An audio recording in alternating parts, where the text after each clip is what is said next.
Let's go now to ABC News Live Prime anchor Lindsay Davis. It's been a busy day in Washington, Lindsay, marking 1 year since the January 6th attack. We're taking stock of it. We're listening to stories about it. I know that you're going to be diving into it tonight on Prime. What do you have coming up? Certainly a somber day. As you know, I've been watching your reporting all day, Terry, and we have some really great reporting coming up. Not only do we have one-on-one interviews with politicians from both sides of the aisle, Republicans and Democrats alike, among them Congressman Sessions, Congressman Schiff.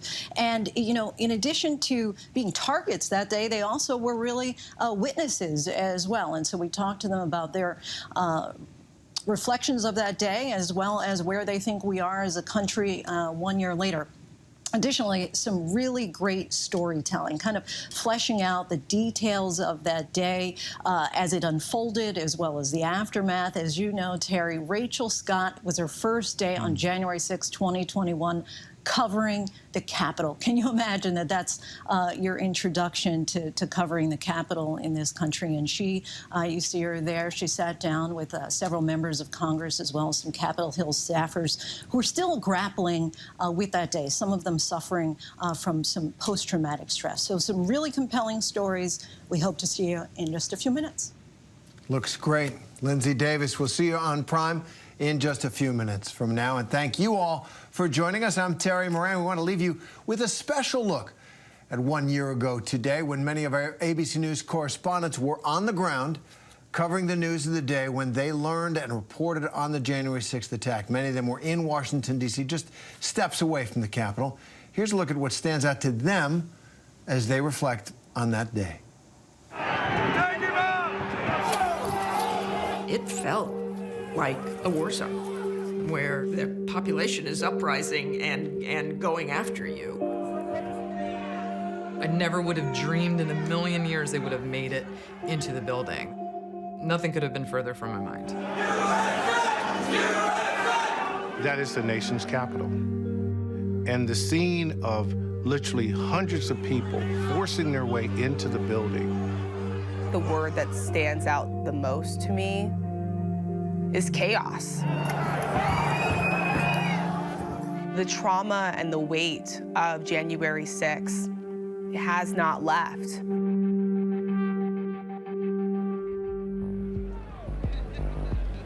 Very early in the morning, people were walking in streams of people, carrying Trump signs, carrying American flags.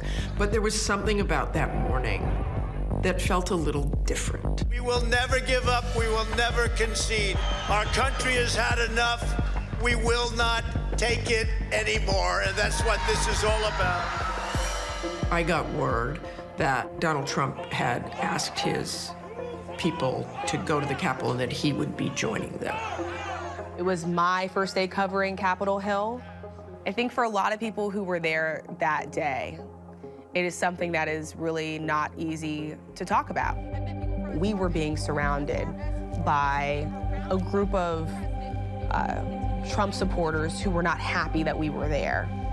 They kept asking me, when am I going to believe the truth? When am I going to see the truth?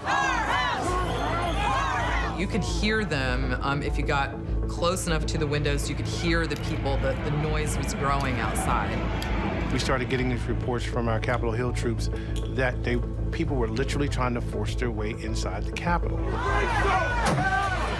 We can say with a certain amount of specificity and certitude that the U.S. Capitol Police were not fully prepared in the way that they should have been prepared.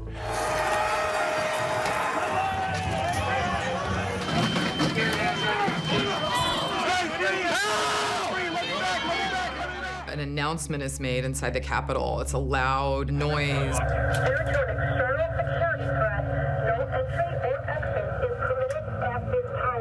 The law enforcement officer who's making that announcement tells us the building is in lockdown. It's dawning on us, you know, like something's gone wrong, you know, and all of a sudden one of the cops we've known forever comes running up and he yells at us, "Get back upstairs, get back upstairs, they're in the building."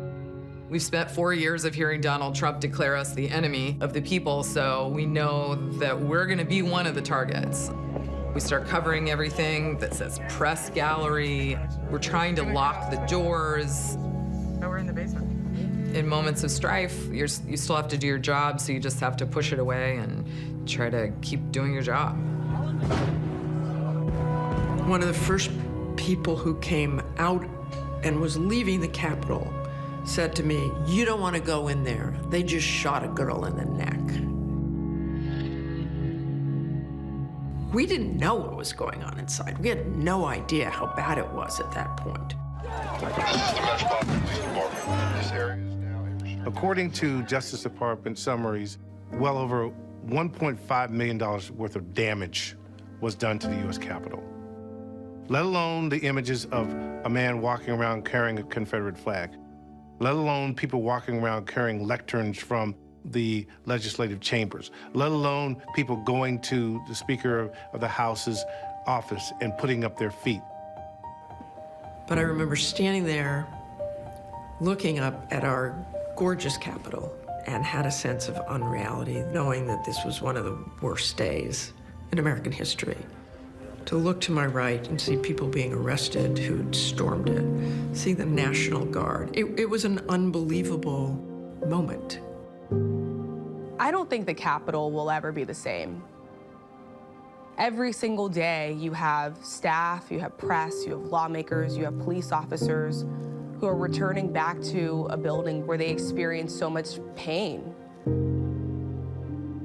Anybody that was there that day, you have this bond with them. Even if you don't know them, you instantly share with police officers, custodians, with anybody. If you were there that day, you can talk about it in a way that, yeah, I know, it's hard.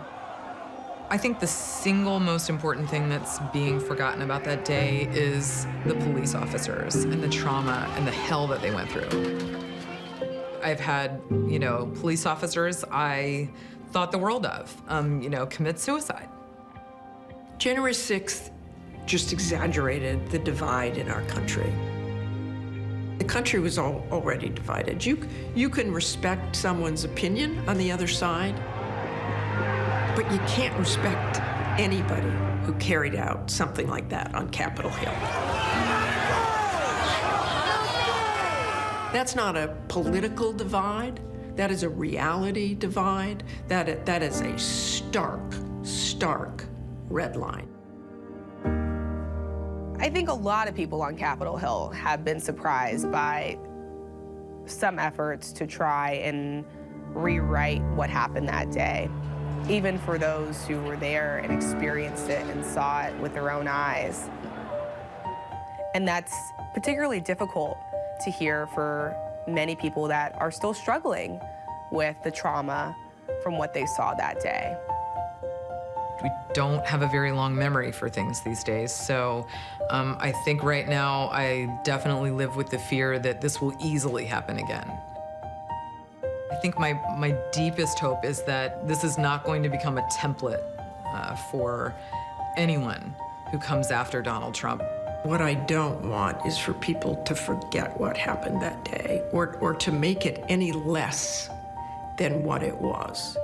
It was an appalling assault on democracy. Hi everyone, George Stephanopoulos here. Thanks for checking out the ABC News YouTube channel. If you'd like to get more videos, show highlights, and watch live event coverage, click on the right over here to subscribe to our channel, and don't forget to download the ABC News app for breaking news alerts. Thanks for watching.